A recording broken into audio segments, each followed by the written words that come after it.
我们来看一下肩胸部背侧的肌肉结构怎么画。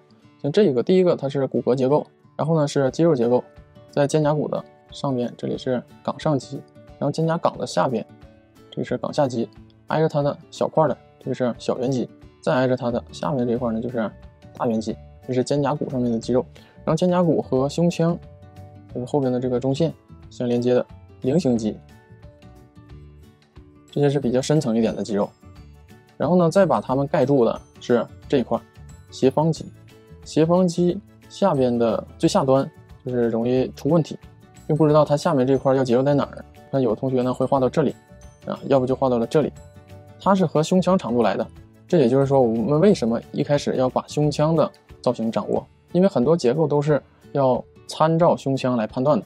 那么胸腔里边后边的这个胸椎后边的棘突构成了中线，它到哪里，斜方肌的最下边就到哪里，这个是斜方肌的一个特征。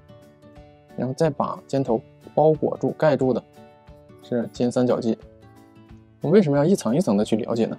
因为我们经常画外边，而忽略了露出来的这一个局部，它被盖住的地方到底是在哪里。